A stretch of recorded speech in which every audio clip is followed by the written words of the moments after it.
बरसात। कहानी शुरू करने से पहले मित्रों, मैं उम्मीद करती हूँ कि वीडियो को लाइक कर दीजिए और चैनल को सब्सक्राइब कर दीजिए। कितनी तेज बारिश थी, लगता था मानो बादल ही फट गया हो। ऊपर से तेज हवा बारिश की मोटी मोटी बूंदों को लहराती हुई इधर से उधर पहाड़ी के इस पार तो कभी उस पार पटक रही थी। ऊंचे ऊंचे चीड़ के वृक्ष लयबद्ध होकर ऐसे झूम रहे थे मानो प्रकृति के संगीत में नृत्य कर रहे हो। पहाड़ी के कोने कोने से छोटे छोटे झरने अपना रास्ता बनाकर यूं बहने लगे जैसे मुंह चिढ़ा रहे हों कि आज हम सभी बंधनों से मुक्त हैं। इतनी तेज बारिश में नैना दौड़ लगाते हुए उस छोटे से बस स्टॉप तक पहुंचने की भरसक प्रयत्न कर रही थी, जो थोड़ी सी चढ़ाई के बाद पहाड़ी से सट कर बना था। घने वृक्षों के बीच बसा छोटा सा खूबसूरत पहाड़ी शहर देखने में वैसे तो बहुत खूबसूरत लगता है, परंतु प्रकृति का कठोर रूप यहाँ डरावना भी लगता है। भागते भागते नैना की चप्पल टूट गई, साड़ी बदन से जा चिपकी, फिर भी जैसे तैसे बस स्टॉप तक पहुंच ही गई। सड़कें सुनसान थी, ठंड से कांपती हुई चेहरे पर आए हुए बालों को समेटते हुए वहीं सिमट कर बैठ गई। ये बरसात जैसे तपती हुई धरती पर गिरते ही उसकी गर्मी को कुरेद जाती है, वैसे ही हमारे दिलों में बसी कुछ विशेष यादों को कुरेद कर जगा भी देती है। ऐसे ही एक बरसात की शाम को निखिल ने नैना को बाहों में भरते हुए अपने अधरों को उसके भीगे ललाट पर स्पर्श कराते हुए उसे प्रेम का अनमोल तोहफा दिया था। संकुचाई सी नैना भी निखिल की गर्म सांसों को महसूस करती हुई खुद को उसे सौंपते हुए उसके स्पर्श में खो सी गई थी। दोनों एक ही स्कूल में पढ़ाते थे। निखिल पहले से स्कूल में शिक्षक था, जबकि नैना बीएड कर रही थी। बीएड में प्रैक्टिकल देने के लिए निखिल के स्कूल में जाना होता था, तभी से दोनों में दोस्ती हुई थी। बीएड के बाद निखिल ने ही उसको अपने स्कूल में नौकरी दिलवाई थी। हालांकि दोनों की नौकरी पक्की नहीं थी, दोस्ती धीरे धीरे प्रेम में बदल गई। नैना हमेशा 2 टिफिन बनाकर लाती, एक अपने लिए दूसरा निखिल के लिए। अक्सर दोनों स्कूल के बाद लवर्स पॉइंट में जाते थे कुछ हंसी लम्हा तन्हा में बिताने के लिए। ऐसी जगह जो ऊंची चोटी पर बनी थी। देखो निखिल डूबते हुए सूरज को, ये रोज हमें देखता है, हमारे प्रेम का गवाह है। नैना के ऐसा कहते ही निखिल उसे अपने आगोश में खींच लेता और नैना भी उसकी बलिष्ठ भुजाओं में सिमटती चली जाती। एक दिन स्कूल के स्टाफ में बड़ी हलचल थी। एक नई शिक्षिका के स्वागत में तनुजा के पिता बहुत बड़े वकील थे। पूरा शहर उनको जानता था। वही रुतबा तनुजा के व्यक्तित्व में झलक रहा था। बोलचाल से ही चटक भटक लग रही थी। आंखों को मटकाकर बात करना एक अदा थी उसके अंदर। सुनहरे बाल, सुर्ख लाल गाल, गुलाबी होंठ सभी को उसकी तरफ आकर्षित कर रहे थे, खासतौर से सभी पुरुष स्टाफ को, जो उस वक्त उसको घेर कर खड़े थे।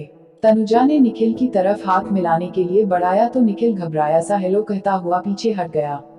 तनुजा ने निखिल के बराबर वाली कुर्सी को ही अपना बना लिया, ये कहते हुए कि दोनों का विषय एक ही है तो कुछ पूछने के लिए ठीक रहेगा। निखिल गरीब घर से था, बहुत महत्वाकांक्षी भी। अपने पैर जमाने की कोशिश में लगा रहता था, परंतु हर बार असफल हो जाता था। धीरे धीरे तनुजा और निखिल में ज्यादा बातचीत होने लगी। अक्सर तनुजा अपने पिता के ऊंचे लोगों से अच्छे संबंध गिनाती रहती थी और निखिल को भरोसा दिलाती थी कि उसके पिता उसकी चुटकी में कहीं भी अच्छी जॉब लगा देंगे। अब जब भी निखिल और नैना साथ में होते तो निखिल तनुजा की तारीफ कर ही देता था, परंतु नैना को तो अपने प्यार में पूरा भरोसा था।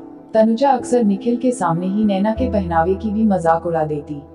उस वक्त निखिल की खामोशी देख नैना को बहुत दुख होता था। अरे निखिल, आज तुमने टिफिन नहीं खाया? हाँ, वो आज तनुजा टिफिन लाई थी तो उसके साथ ही खा लिया। उसके लिए भले ही छोटी सी बात हो, परंतु नैना को अंदर तक चुभ गई थी ये बात। उसकी बेरुखी बढ़ती जा रही थी। उसे अपना सब कुछ सौंप चुकी थी, बुरा कैसे नहीं लगता। नैना ने भी तनुजा की तरह खुद को संवारना शुरू किया, परंतु निखिल पहले की तरह ध्यान नहीं देता था। शिकायत करने पर हमेशा यही बोलता, नहीं यार ऐसा कुछ नहीं है। एक दिन नैना की तबीयत खराब हो गई। हाफ डे लेकर डॉक्टर के पास गई। डॉक्टर ने जो बताया उसे सुनकर नैना के पैरों तले जमीन खिसक गई। आप प्रेग्नेंट हो? नैना ने जल्दी से निखिल को फोन करके बुलाया, उसे सारी बात बताई। जितनी जल्दी हो सके एबॉर्शन करा लो। मैं अभी खुद सेटल नहीं हूँ, तुम दोनों की जिम्मेदारी नहीं ले सकता। मुझे बहुत कुछ करना है लाइफ में। शादी कर लेते हैं। पागल हो क्या? मैं माँ और 2 बहनों का बोझ नहीं उठा पा रहा हूँ तो तुम दोनों। निखिल के झल्लाने से नैना डर गई। कुछ दिनों तक निखिल से मनुहार करती रही कि इस स्थिति के लिए वो भी बराबर जिम्मेदार हैं, उसे अकेला न छोड़े। अकेले कहाँ अस्पताल के चक्कर काटेगी। लोगों को पता चल गया तो, परंतु निखिल का दबाव बढ़ने से एक दिन नैना मुंह छिपाते हुए अस्पताल गई, इस प्रेम भरी पाप की निशानी को खत्म करने। बहुत डरी हुई कि नर्स और डॉक्टर को क्या बोलेगी। निखिल अंदर नहीं आया, बाहर ही नजर गड़ाकर खड़ा था। थोड़ी देर बाद नैना घर लौट आए।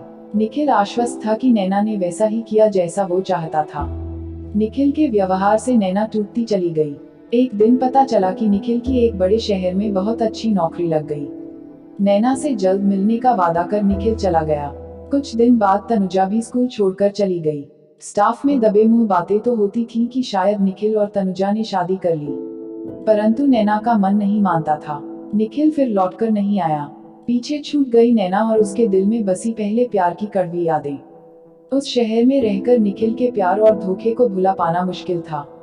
वो स्कूल का स्टाफ रूम, पहाड़ी नदी का किनारा या फिर प्रेमी युगल के लिए बनाए गए लवर्स पॉइंट, एक एक जगह उसकी अधूरी कहानी का एहसास दिलाते थे। नैना भी उस जगह को छोड़कर दूसरे शहर चली गई और वहीं पढ़ाने लगी। बारिश की झड़ी थम चुकी थी और बस स्टॉप में बैठी नैना की आंखों में आंसुओं की झड़ी चालू थी। 15 साल बीत गए, आज भी जब जब बरसात होती है निखिल का धोखा एक प्रेम भरी गलती के रूप में आंसू बनकर टपकने लगता है। पल्लू से चेहरे को साफ कर टूटी चप्पल को थामे जैसे ही चलने लगी एक बड़ी सी गाड़ी उसके सामने रुक गई। कुछ जाना पहचाना सा चेहरा उसमें से उतरकर उसकी ओर आने लगा। बहुत दिनों से तुम्हें खोज रहा था, आज जाकर मिली हो। कैसी हो नैना? निखिल को इतने सालों बाद अचानक सामने देखकर नैना के चेहरे में क्रोध, घृणा और आश्चर्य के मिश्रित भाव उभरने लगे। उस पल नैना अपने अंदर उमड़ते भावों को शब्दों का रूप न दे सकी। मैं तुम्हारा दोषी हूँ। बहुत बार तुम्हें सच्चाई बताने की सोची लेकिन हिम्मत नहीं जुटा पाया। तनुजा के पिता ने मेरी बहुत अच्छी नौकरी लगवाई थी लेकिन शर्त ये थी कि तनुजा से शादी करनी होगी। ऊंचा ओहदा पाने के लालच में सब कुछ भूल गया और स्वार्थी बन गया। शादी के 15 साल बाद भी बेऔलाद हूँ। तनुजा कभी माँ नहीं बन सकती थी, ये बात मुझसे छुपाई गई थी। शायद ईश्वर ने मेरे पाप का फल मुझे दिया है। उस वक्त तुम कितनी पीड़ा से गुजरी होगी उसका एहसास मुझे दिन रात कटोचता रहता है। बहुत हिम्मत करके तुमसे माफी मांगने के लिए आया हूँ। मेरा गुनाह माफी योग्य तो नहीं है, फिर भी हो सके तो मुझे माफ कर देना। वो मुझे ये भी पता चला कि तुमने शादी क्यों नहीं की, क्या मैं उसे एक बार। निखिल अपनी बात पूरी करता कि तभी दूसरी तरफ से एक 15 साल का लड़का हाथ में शाल लिए दौड़ता हुआ नैना की तरफ आया। माँ, मुझे पता था यहीं मिलोगी, भीग गई न, ये लो शाल, जल्दी ओ वरना ठंड लग जाएगी। अब चलो घर। नैना मुस्कुराते हुए अपनी चुनी हुई मंजिल के साथ हाथ पकड़कर खुशी खुशी चल दी। उसने एक बार भी पीछे मुड़कर नहीं देखा, मन में ईश्वर का धन्यवाद करते हुए कि अगर उस दिन अस्पताल में उसको हिम्मत न दी हुई होती तो आज उसका बेटा प्रेम उसके साथ नहीं होता। निखिल आश्चर्य और भावुक होकर सजल नेत्रों से अपने अंश को जाते हुए देख रहा था। उसे एहसास हो रहा था कि वो कितना तुच्छ निकला। आज उस मंजिल का हमराही वो भी हो सकता था, परंतु अपने स्वार्थ के चलते उसने ये सुख हमेशा के लिए खो दिया। हमारी कहानी अच्छी लगी तो मित्रों वीडियो को लाइक कर दीजिए, चैनल को सब्सक्राइब कर दीजिए। मिलेंगे नेक्स्ट वीडियो में, तब तक बाय बाय। जय हिंद, जय भारत।